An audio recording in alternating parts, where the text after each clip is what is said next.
Alright guys, so we're back with another video. Today we're gonna be discussing the 3 chess sins in the opening, which is materialism, poor development, and lack of central control. So materialism is basically when you prioritize getting material instead of like your development of your pieces. Poor development is when you develop but you're not developing to your pieces to their maximum potential or developing all of your pieces. And lack of central control is when you're giving your opponent too much space. So the first one we're going to start with is materialism. And I'm going to be going through games to show you an example of each and what you really should not be doing when you're going the opening. Alright, so going to this quick game. E4, E5, Bishop E5, G6, Castle, Bishop G7, C3. So it's gonna speed through the opening, Bishop G5, and here Queen B6. So Black is trying to gain some momentum by attacking this bishop. Here White just plays Bishop to C4 in this position. Going to get some tact on the knight, but he's also leaving his B2 pawn exposed. And Black actually took up the challenge and took the pawn. Now, this is extremely risky or almost borderline losing because after bishop takes d5, the queen takes the rook on a1, and now White has an amazing move here. You can pause the video to see if you can see it. Alright. Queen d2. Very simple yet super effective. We're going to play knight to c3 next. And there is nothing Black can do about the queen being trapped. So this was just Black being way too greedy. Instead of going for this entire operation, he needed to play here was pawn to h6. And after bishop takes d5, he could play pawn takes g5, and he has supreme pressure on the d4 pawn. Alright, moving to the next example of materialism at work. So speeding through the opening again, e4, Scandinavian, typical, bishop g4, h3, bishop d2, e6, knight d5. Alright, so reach a typical Scandinavian position. So here White plays queen to e2. Right, with some thoughts of castling queenside to complete his development. Here, Black made a move which was very greedy of him to play bishop takes c2. Please note here what's going on with his pieces. He has so many of his pieces still on the back rank, but yet still he's here grabbing pawns. So here, White plays rook to c1. Another developing move, right? But gaining a tempo on Black's loose bishop. Queen g6 defending the bishop. If bishop went back to g6, then bishop g5 here is just winning. So queen to g6. Bishop f4, maximizing the scope of the bishop while also creating discovery attack on the bishop on c2. So bishop b4 check, and now surprising move here, king to f1, seeking to tuck the king away on the safe square on g2. Bishop b1, Trying to find trying to find a safe square for the bishop. But here, white has an amazing move here. Let me see if you guys can see it. Pause the video and give it a look. Alright, so here white can actually just take the bishop on b2, sorry, on b1, and after queen takes b1, king g2, and the queen is in serious danger here. Because after queen to g6, white has the move bishop d3, and it doesn't stop here because the black queen isn't quite trapped. f5 is possible, but now white has the amazing bishop takes f5, taking advantage of the pin down the e line.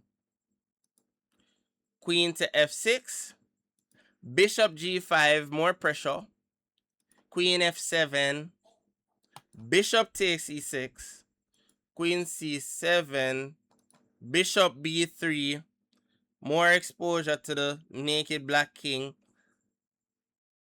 Please keep paying attention, people, to these these spectators on the background here.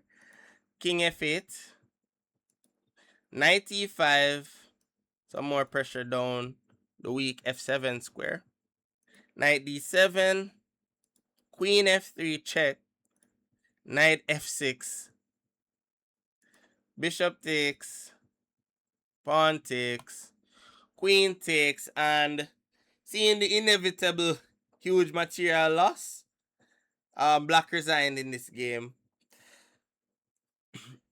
Goes to show you guys what happens when you don't develop your pieces and you go for material instead. So my advice to you guys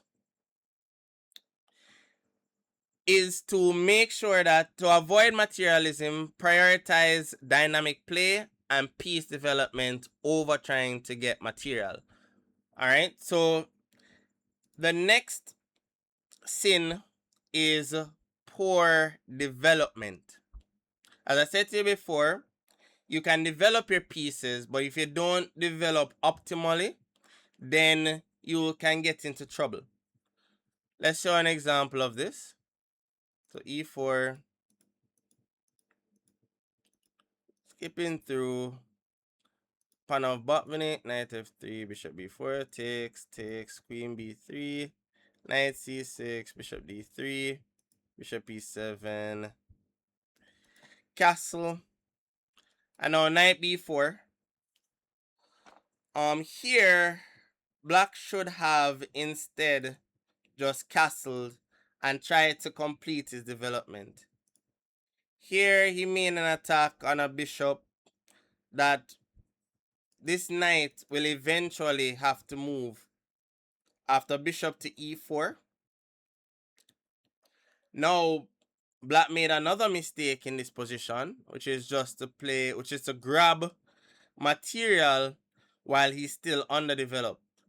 So knight takes d4, queen takes d4, and now white just gained more initiative with rook d1. So we always want to try to bring more pieces into the party, especially when we can do it with tempo. Queen e5. Now, as a result of rook d1, we get to tickle the black king a little bit by playing queen to a4. Now, black has to give up castling rights. This is a small disaster in itself, but it will make even more complicated for the black side. So king f8, bishop e3. We're continuing our development. f5, bishop f3, rook g8, a3, kicking the knight that we said was misplaced in the first place. Knight to a6, rook AC1, fully completing the development of all of white's pieces. And now white also has bishop to d4 with a large edge, but I think all in all, white is doing extremely well here. So let's see what happens. King f7, knight b5, letting loose the rook on the file, rook f8, bishop d4, attacking the queen, queen strapped for squares, bishop f4, queen b3, x-raying some pressure down on b7, rook to d8, pawn to g3, queen to b8, and the black army is a really sorry sight. Look at all of these pieces underdeveloped. Queen e3, bishop f6, bishop takes, rook takes, rook takes, pawn to, well, king takes, rook to d8. And here, black has to resign because there's too much threats against him. Threats against the king. There is knight to d6. There's also putting more pressure with bishop to d5, knight to d4, and he won't last much longer.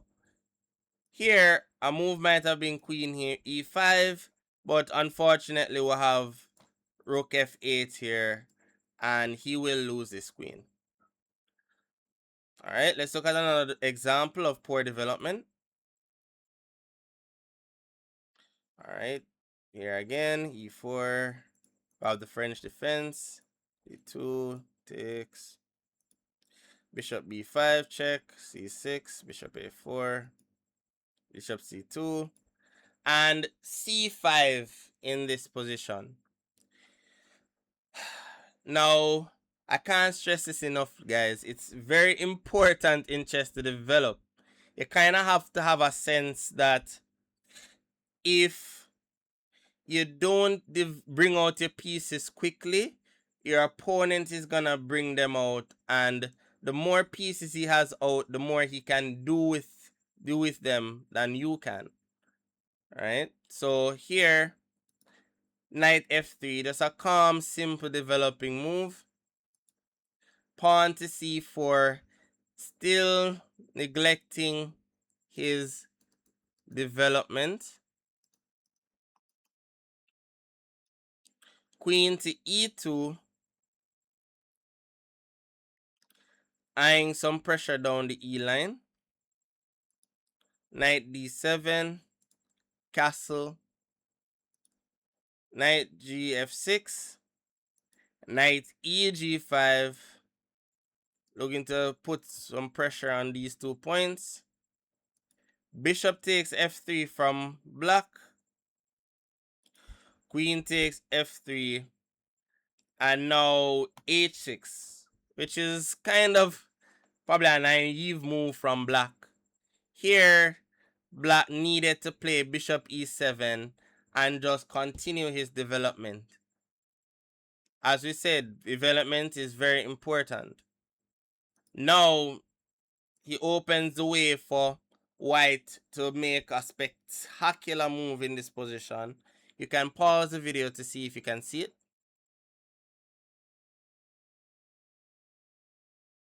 Alright. Hats off to you guys if you saw knight takes e6. So white instantly punishes black. The king is exposed in the middle, and black now has no hope to complete his development. So f takes e6, bishop g6 check, king e7, rook to e1. Rook exerts tremendous pressure on the black king along the e file, introducing a wide range of dangerous threats. So rook to c8, rook takes e6, And this is white cashing in on the exposed black king. King takes e6, bishop f4, knight b6, rook e1 check, mobilizing all the pieces. Remember, when you're attacking, always try to bring in as many pieces as possible. King to d7 and bishop f5 checkmate. A beautiful checkmate crowning a lovely attack. All right. So my advice to you guys, as it relates to the sin of poor development, always remember your opening principles and prioritize development of your minor pieces instead of like your queen, for example. It's very important. Get out your minor pieces, castle as soon as you can, and you shouldn't have a lot of worries during your chess games. All right. Now,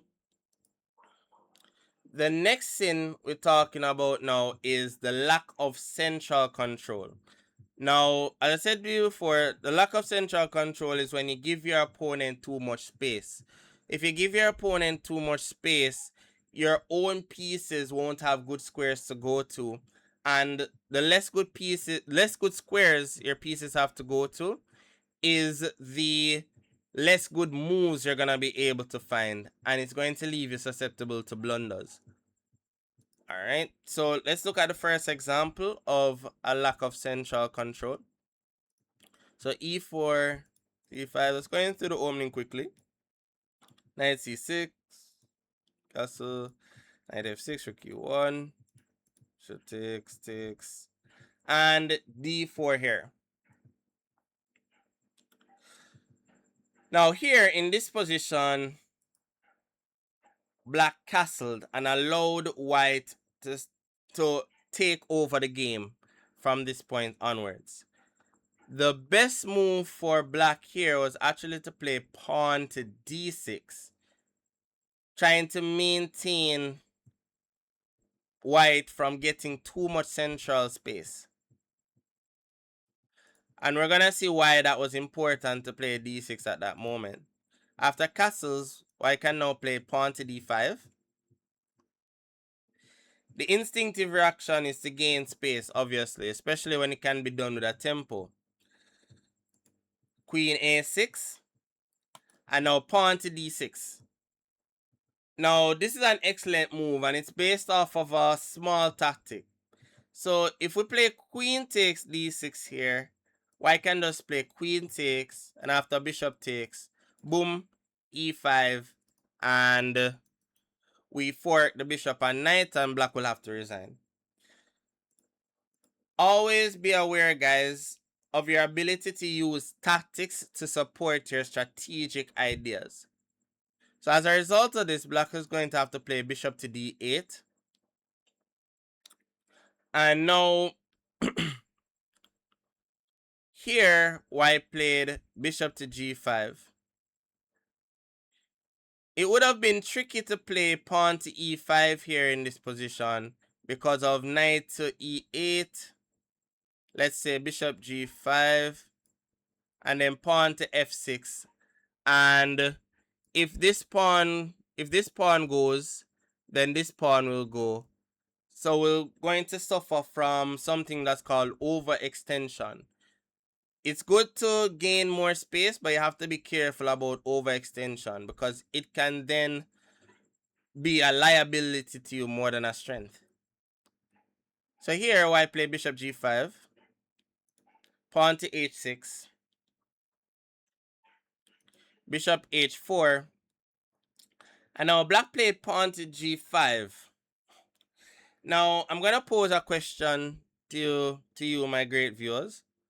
Should white play knight takes g5? Or should he just retreat the bishop back to g3? I want you to think about it. Alright. So, of course, we should play knight takes g5. because if we can cut the board in probably half, we realize that over this side of the board, there are a few pieces that can assist black if we were to throw all of our pieces over to that side. Again, a prelude to his bad coordination of his pieces. And also us gaining maximum space. So h6, bishop takes, queen a5, rook e3, bringing another piece into the attack, knight h7, bishop h6,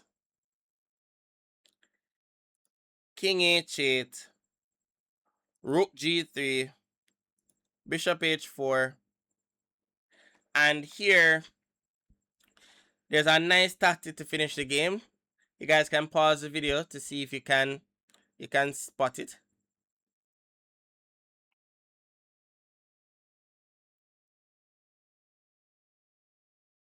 All right. The brilliant move here is bishop to g7 check, king to g8, and now you have to see this follow up. Bishop to f6. And black is should just resign here actually, because after bishop takes g3, we have queen g4 check, knight here takes, and this is checkmate. All right, we're gonna look at one more example of central control. 5, knight d5. This is the Alekhine defense. Bishop g4, bishop e2, e6, castle, bishop e7. Now the Alekhine is one of those openings that voluntarily gives space to your opponent, right?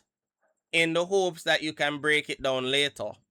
But in giving your opponent a lot of space, you have to be careful that you don't suffocate in the process. You have to always be sure that you have enough counterplay against his center. Here, black in this game, black didn't show enough counterplay to justify giving up the space.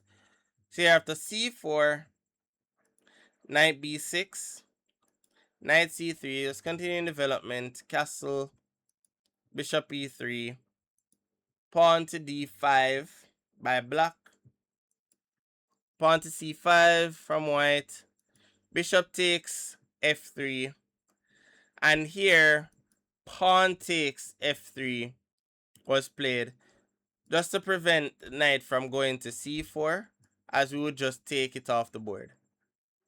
So now forces black's knight to go d7, and now king h1, the idea is a rook g1, b6, black is now trying to hit at the pawn center.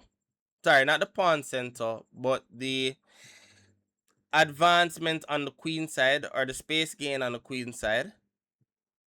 Of course, here we should not oblige him by taking on c5 and giving up the space that we have. We want to maintain the tension and keep our space with pawn to b4. So we retain the pawn chain and keep the space advantage. Pawn to a5, trying to break up our pawn chain even more. Again, you can guess what's the best move here. We just play pawn to a3, maintaining our good pawn chain on the queen side. Pawn to c6, queen to d2, f5, rook a b1, rook f7. So white is just playing to maximize as much as he can with the space advantage that he has, as black can't do much about it. Pawn to f4, bishop to f8, bishop d3, king h8, knight e2, bishop e7, rook c1, a takes, b takes. And now which way do you guys think that white should recapture the pawn on c5? Give you guys some time to think about it. Either the d pawn or the b pawn.